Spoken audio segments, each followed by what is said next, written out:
So let's be honest.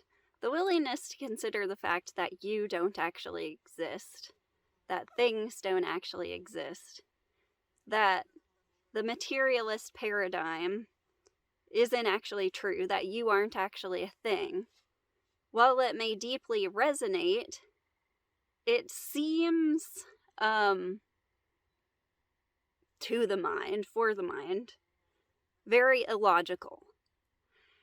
And it seems like we know what language means, and we know what we are saying, and we know what we know. But try this out.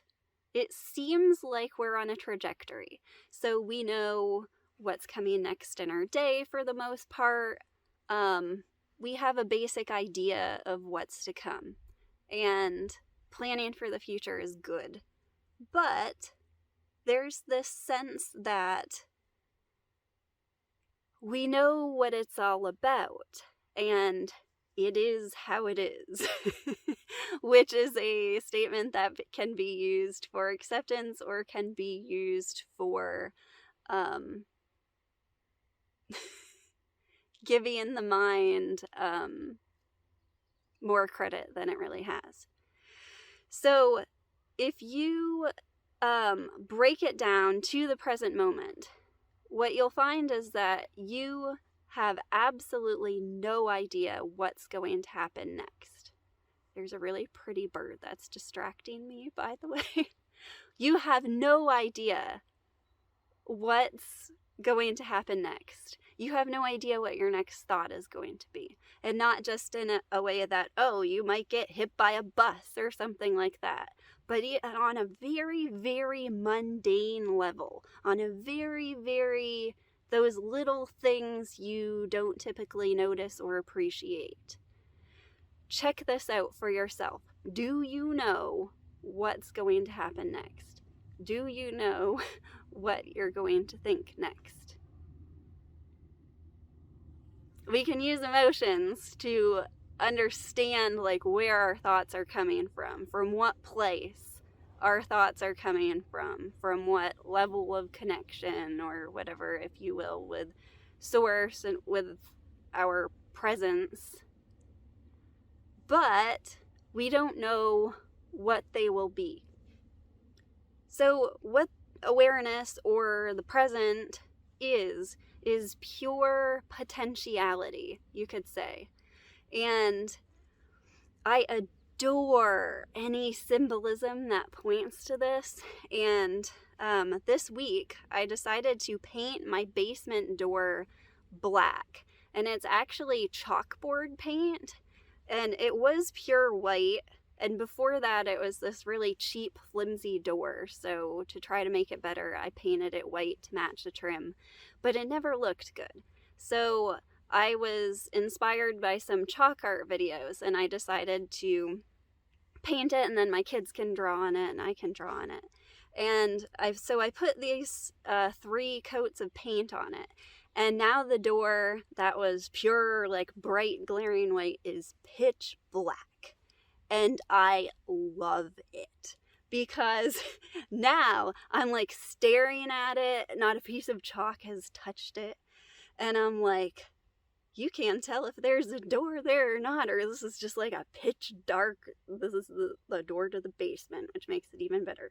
A pitch dark, like it's nothing, like you're walking into nothing, and I just love that kind of thing. And several years ago, me and my friend were exploring around town, and we found this really old abandoned house that has since now been demolished or burned down. And it was set in this beautiful spot on the water, far away from the road. And like looking at it, we couldn't tell if there was a pitch black front door on it or if there was no door on it whatsoever. And it was just that dark within the house. And it was like sunset, so we drive closer and we drive closer. And just the fear and the curiosity of that moment and the beauty of the setting I will just, and like the abandoned house and like all the contrast, and I will never forget. And it was like, it just sort of like burnt itself into my memory as this like perfect place to set a, for the setting of a novel or something. And it turned out there was no door on the house. And another example of this that I started noticing was years ago when we had the house renovated. The plumbers were working down in the basement, and they were doing a bunch of stuff with what they call pipe dope, which is like this really like harsh chemical to glue the pipes together or seal them or whatever. And me and my little daughter were in the house, and it was a stressful time because they're working while we're trying to live in like the kitchen. And so I decided to leave the house, and it's late winter and there's snow melting in the road and there's puddles all in the road, but the sun is very, very bright. And I remember the sky being reflected in the puddles on the road, almost like the mirage in the desert, but it was a perfect reflection of the sky. And just how like looking at it and how it sort of dissolved from like my knowing that it was solid or my knowing that it was the road, and just like these sort of like holes and the fabric of reality. This is the kind of thing I would say to my mom when I was a kid, and she'd ask if I was high or something, or that's what someone that is high would say. But really, it's life is showing to us symbolically in all sorts of ways our pure potentiality, that we are pure awareness. And when we think ourselves to have some sort of problem or have some sort of issue, we're again making that tragic trajectory and bringing things into our future that need not be there, because we're now.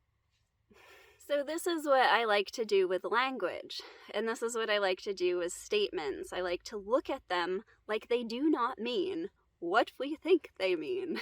You know that saying? I'm doing it again right now. That doesn't mean what you think it means. And your eyes like, I'm an idiot, right? It doesn't mean what you think it means, and you're not an idiot.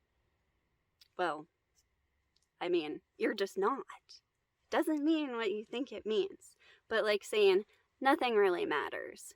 We impose some negative connotation. Nothing really matters. Like in my last video, or the video before, I don't know, I said everything is mattering. We aren't matter. We aren't made of matter. Thoughts are things. We aren't matter. We don't matter in a way that all is lost if things don't go our way or if something happens to us. We're unconditionally loved and cared for beyond that.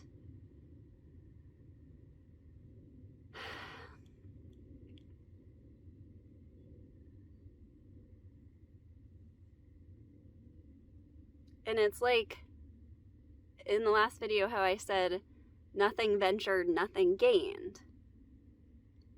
There's nothing ventured and nothing gained. And very often, people will listen to teachings, especially maybe if they're very direct. Jim Newman is a great example. Very direct, very like shooting down everything that the mind tries to grasp. And they'll feel a sort of frustration or pessimism, or they'll let the emotional reaction run the show of how they're interpreting that. And what I'm saying is it's a completely clear slate. Everything in your life can be interpreted from that pure inspiration, pure creativity, clear slate place. And we're almost like Schrödinger's cat. Neither alive nor dead. And it occurred to me, the story of Snow White, the symbolism of it, especially the original Disney movie, I just love for non-duality. But for some reason, I was reading about it, and the fact that she is neither alive nor dead, and she's in a glass casket, that just stuck with me. The glass casket. There is no duality between life and death, and it's completely clear. You are Schrödinger's cat. It's completely clear potentiality. And so I don't mean this to talk necessarily about life or death, except that we have this maybe underlying sense that our life is a gift and we need to use it. We need to make the most of it. And while that is true, that only happens from a place of pure knowing that nothing can be lost, nothing can be wasted. And yet, there's nothing to be scared of when you go for what you want. It's pure potentiality. Everything is possible. Isn't it kind of creepy that what we think other people are is just sort of like the outside of them? And we see, like, if we really were the body, if we were believing that for a second, we just see this facade. We see this surface area.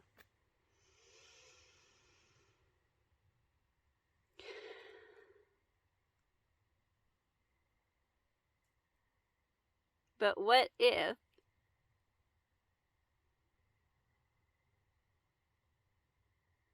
they were pure potential? And what if what we think people are and what we think them to be is always changing, and we never know what it's going to be next? And what if we could focus on how we want it to be? Not that we can control people and make them into versions of what we want them to be, but that we can see them in the light in which we want to be seen. And we see that our seen is the very same as the seen, that those are not two. And so if we want to be loved, we look at the world and we look at others through eyes of love, and we see only the best in them. And we see the contrast, and we make intelligent decisions going towards the things that we want, going towards the people that we are gravitated to. And in every moment having the wisdom to see that which we want to see.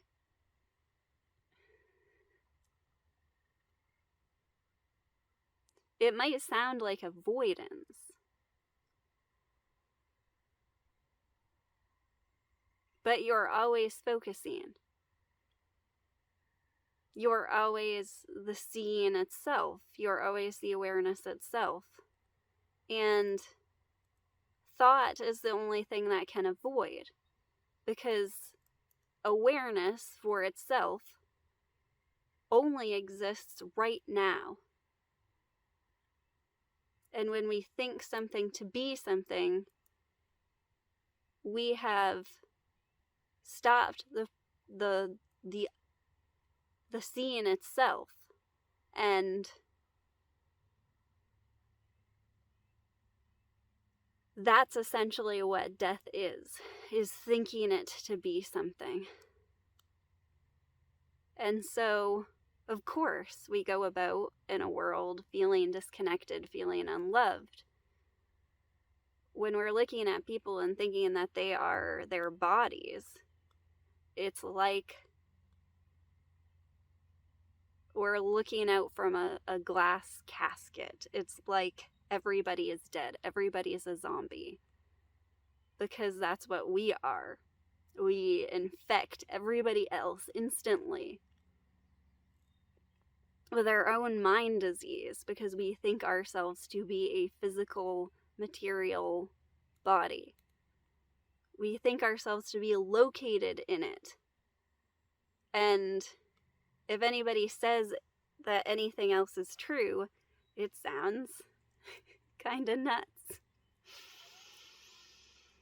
But again, take your hand and touch the floor, the desk, the ground, whatever, and without a thought, is your hand and that surface two separate sensations, or is it one seamless thing? Are the nerves in your skin inside or outside your body? You are vibrationally translating through awareness everything seamlessly. And that's all that's ever been.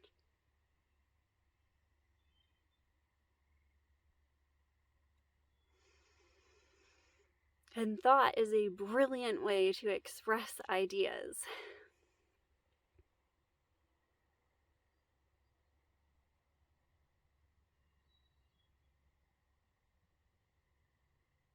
It's born out of brilliant creativity.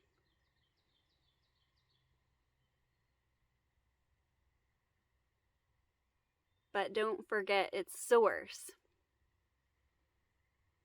I used to think that light had a source, and that source was the sun. How narcissistic when there are so many stars in the night sky.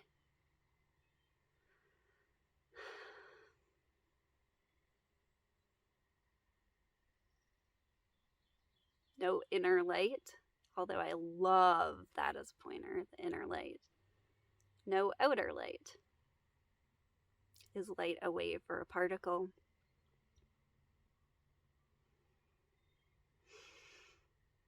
Pure potentiality. Is the door open or closed? Are your eyes open or shut?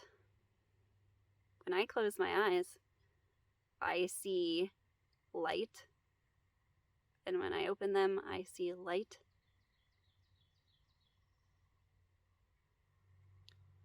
The light of awareness, like the pupil of your eye, is pitch black. Neither a door, neither something that's there or not there. Completely allowing, yet completely illuminating.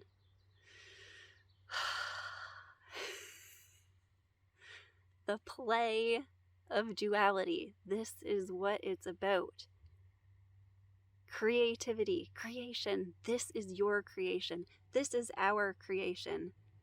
This is co-creation. And you are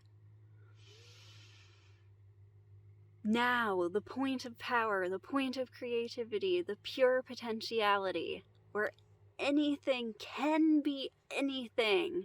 And that is the deepest truth. That is what never changes. That is what never moves. Your very presence